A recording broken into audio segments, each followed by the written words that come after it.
이번 전시에 대해서 전체적인 그 컨셉을 설명 좀 부탁드립니다. 네.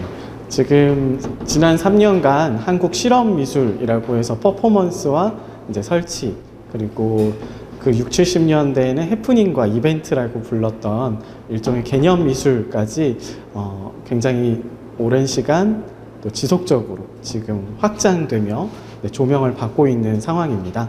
한국의 그 실험미술이라는 부분이요. 근데 이 실험미술에 대해서 넓게 조금 더 그리고 생각을 해본다면 1920년대에 우리나라에 이제 소개됐었던 새로운 미술, 이제 전위 미술이라고 할 수 있는 거기에서부터 거슬러 올라가서 1990년대까지를 생각해 보면 좋겠다. 그런 취지로 이번 전시를 준비했습니다. 여기 전시에 대해서 설명 부탁드립니다. 네.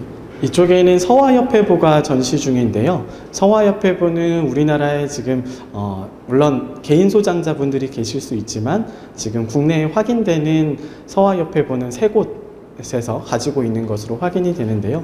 저희 박물관에서 그 한 부를 가지고 있습니다. 그래서 이 서화협회보에 대한 이제 소개와 함께 여기에 새로운 미술이라는 어떤 단어가 나오게 되는데요. 이 부분을 함께 소개를 하고 있습니다. 아카데미즘 미술, 그러니까 우리가 생각하는 어떤 사실을 재현하고 아름답게 뭔가 자연물을 표현하는 그런 부분에서 벗어나서 이제 미술도 사회와 소통하며 사회 문제를 반영하고 사회의 목소리를 내야 한다. 이런 흐름이 이제 한국에도 소개가 되는데요. 이제 한국에는 그게 바로 서구를 통해서 소개됐다기보다는 일본을 통해서 이제 일본에 유학을 갔던 많은 이제 미술가분들이 계시죠. 이제 그 중에서 특별히 저희가 이번에 소개했었던 분들은 김복진, 조오장 이런 분들의 글을 통해서 소개를 이번 전시에서는 했고요. 그 대정신흥 미술운동이라고 해서 이제 당시에 모더니즘 예술가들, 입체파, 야수파 이제 이런 조금 사실 재현과는 좀 벗어나서 어떤 작가의 주관이라던가 어떤 사회 현실의 어떤 문제들 이런 것들이 작품에 담겨져 있는 그런 것들이 이제 소개됐었던 서화협회보의 어떤 문장을 이 부분에서는 함께 소개하고 있습니다. 자, 이곳 전시에 대해서도 설명 부탁드립니다.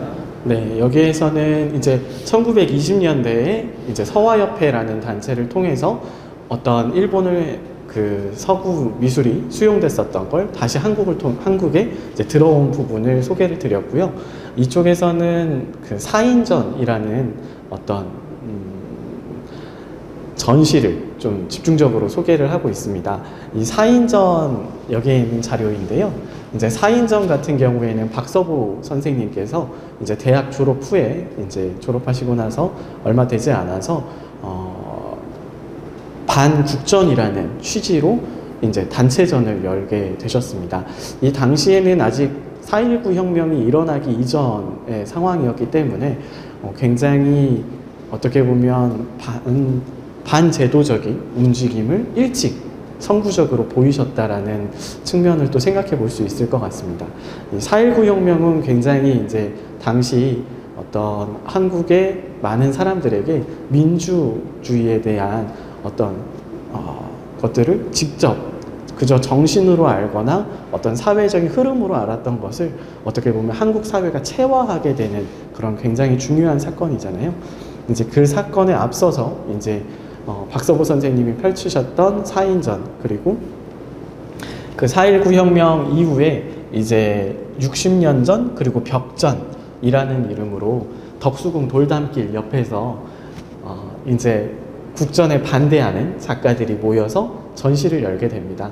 그래서 그 전시의 자료들이고요. 여기에 보면 지금 이 벽전 같은 경우에 여기에 이제 발언이라는 글귀가 여기 있습니다. 그래서 여기에 보면 우리는 지금 벽 앞에 서 있다. 이 벽 앞에 서 있다가 굉장히 다층적인 의미를 가지고 있겠죠. 그래서 이 벽 앞에 서 있다. 우리는 지금 이것을 돌파해야 한다. 행동해야 한다. 이것들을 바꿔야 한다라는 어떤 굉장히 선언적인 내용이 담겨져 있는 글을 볼 수 있고요. 그 당시에 이런 분들의 활동으로 인해서 오늘날 한국 미술계가 많은 발전을 이루었다는 지점도 함께 생각해 보면 좋겠습니다. 네, 여기에서 무동인 전시를 함께 잠시 소개드리고 싶은데요. 무라는 단어가 동양에서는 없다라는 이제 의미잖아요. 이 무가 굉장히 일본이나 다른 어떤 동양권에서도 전위 정신을 나타낼 때 반복적으로 사용되는 단어입니다. 아무것도 없는 것에서 시작하겠다. 우리는 기존에 있는 것들을 배격하고 다시 처음부터 아무것도 없는 제로 베이스에서 시작하겠다라는 그런 강력한 의미의 표명으로 무라는 단어를 이 전희 작가님들이 많이 사용하신 것들을 볼 수가 있고요. 이 무동인전에서는 우리나라 최초로 설치미술, 이제 어떤 오브제 작업이 선보여졌습니다. 그래서 이 당시에는 사실 굉장히 주목받지 못했고, 사실 이 오브제 작업을 선보이셨던 분들도 이후에는 다시 이제 회화 작업으로 많이 복귀하셨지만 굉장히 선구적으로 일찍 오브제 작품을 통해서 한국 사회의 어떤 어두운 면, 그리고 바뀌어야 되는 면, 그리고 사회가 급변하고 있는 그런 흐름들을 이 오브제 작업을 통해서 드러냈었기 때문에 이 부분도 굉장히 중요해서 여기에서 함께 설명드리고 있습니다. 네, 이쪽에서는 한국 아방가르드 협회라는 단체를 소개를 드리고 있습니다. 이 아방가르드 협회의 경우에는 이름 그대로 전위를 주도하는, 그리고 전위를 표명하는 단체였습니다. 네, 이 아방가르드 협회의 경우에는 굉장히 여러 측면의 작가님들이 함께 활동을 하셨습니다. 그래서 추상미술 하셨던, 그리고 또 오브제 작업 같이 설치미술을 하셨던 분들, 그래서 그 당시에 어떻게 보면 제일 현대적이고 실험적인 작가 그룹이었다고 생각해 주시면 좋겠고요. 그리고 여기에서는 김구림 선생님이나 그리고 정강자 선생님, 그리고 곽훈 작가님 같이 그 당시에 좀 굉장히 일찍 새로운 경향의 작품들을 선보이셨던 분들에 대해서 소개해드리고, 그분들의 어떤 작품 세계를 짤막하지만 같이 소개해드리고 있습니다. 네, 이 ST라는 단체가 있습니다. 이 ST는 이건용 선생님, 지금 굉장히 많이 국내외에서 주목받고 계신 한국의 작가님이시죠. 그래서 이건용 선생님과 그리고 김보경 선생님 두 분은 동갑이신데요. 그 두 분께서 굉장히 주도적으로 움직이셨던 ST라는 단체가 있습니다. 그래서 이 ST 단체의 경우에는 한국적인 어떤 개념 미술을 한국 사회에 좀 뿌리내리게 하기 위해서 굉장히 논리적인 이론 작업을 병행을 하셨고요. 하지만 단순히 그런 개념적이고 어떤 이렇게 연구적인 측면을 떠나서 굉장히 새로운 미술, 그러니까 이벤트나 어떤 설치미술, 그리고 또 당시에는 이렇게 대중과 소통하는 그런 경험들이 전시장에서 많지 않았는데, 네, 그런 경험들을 전시장에서 참여하는 관람객들도 함께 할 수 있게끔 하는 그런 굉장히 다양한 작품들을 선보이셨던 ST 전시이고요. 이 옆에는 1975년에 도쿄 화랑에서 있었던 한국 5인의 작가 5가지 흰색전의 자료가 함께 전시 중입니다. 사실 단색화 작가, 추상미술 작가를 전위 작가다라고 하는 부분에 있어서 많은 부분에서 또 의아해 하시는 선생님들도 계시리라 합니다. 하지만 전위라는 단어가 이 당시 70년대 그리고 80년대 후반까지도 현대, 첨단, 그리고 모던 이런 단어들과 동의어로 거의 사용됐었던 시기가 있습니다. 물론 오늘날에는 그 전위가 전혀 그 시기와 다른 용례를 가지지만, 이 당시에는 전위 작가다라고 하면 그 시기에 제일 현대적인 작가다라는 의미로 사용됐기 때문에 그러한 부분들을 이 전시에서 함께 소개해드리고자 단색화 작가님들도 함께 소개를 드리게 되었고요. 이 작가님들 같은 경우엔 당연히 이제 화폭에 본인들이 가지셨던 어떤 모노화라던가 여러 동양적인 어떤 영향들이 한국 작가님들의 어떤 작품 세계에 반영되면서 한국적인 추상으로서 드러나졌던 그 한국 작가님들의 단색화 계열의 그런 전시들도 함께 소개를 했습니다. 네, 민중미술에 대해서 전위적이다라는 측면을 함께 소개를 드리고 있습니다. 사실 민중미술을 하면 굉장히 이데올로기적인 그런 메시지가 강하기 때문에 사실은 그 작품 안에 숨겨져 있는 어떤 개념적인 측면을 우리가 발견해내기가 쉽지는 않습니다. 하지만 1980년대 이제부터 해서 90년대 초중반까지 이 한국의 민중미술이 서구권에 굉장히 활발하게 소개됐었던 그런 시기가 있습니다. 물론 그 시기 이후에 또 많은 부분에서 관심들이 수그러든 측면이 있지만 그 부분에 대해서는 다시 연구가 좀 필요하다고 생각되고요.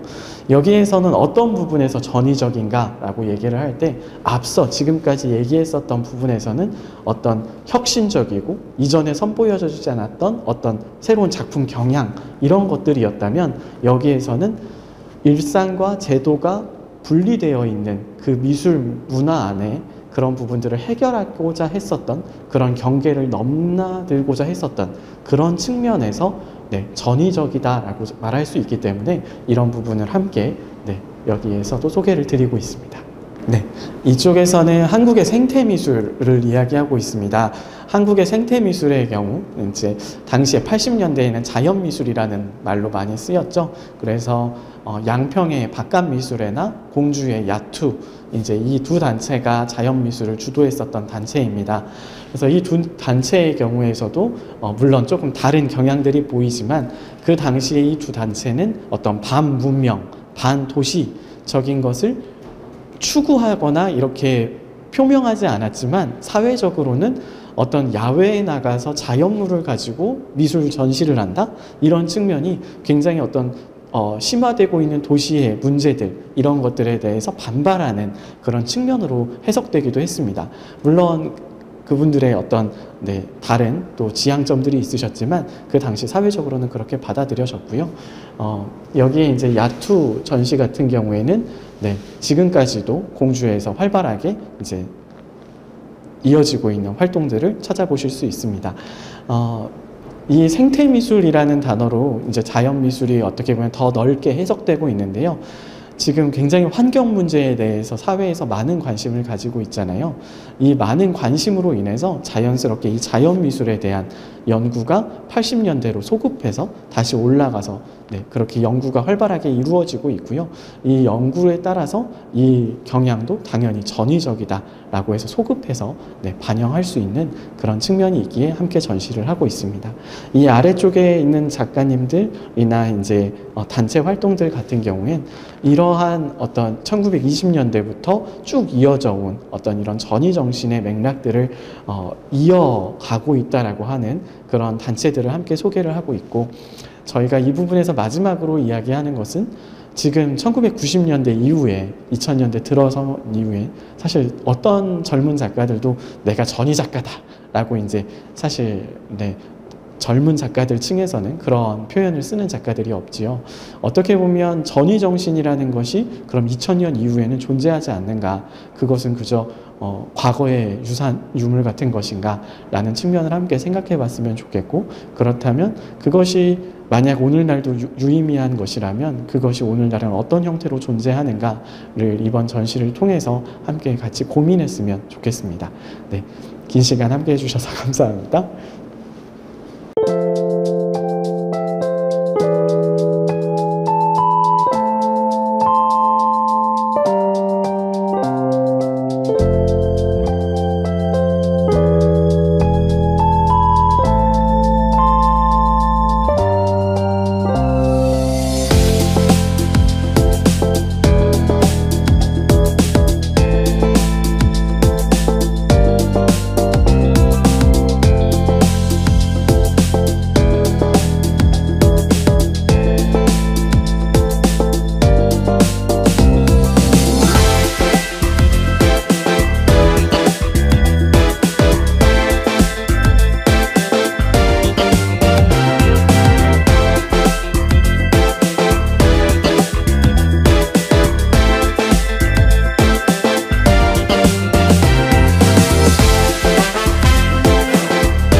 한 경우라서 제가 오늘 주제를 시대의 발언으로 정해봤거든요. 그러니까 아무래도 제가 체화된 것들이 기자로서의 감각 이런 것들이다 보니까 좀 미술사 현장을 볼 때도 좀 사회적으로 바라보게 됩니다. 그래서 제가 바라보는 1960년대, 70년대 제가 한국 미술을 굉장히 사랑하지만 그 중에서도 특히 60년대, 70년대가 정말 중요하다고 생각하는 저 개인적으로는 생각하거든요. 그래서 이 60년대, 70년대를 통해서 이후에 미술이 가능했다고 보고 있습니다. 그래서 제가 보는 관점, 저는 이렇게 봅니다. 소개를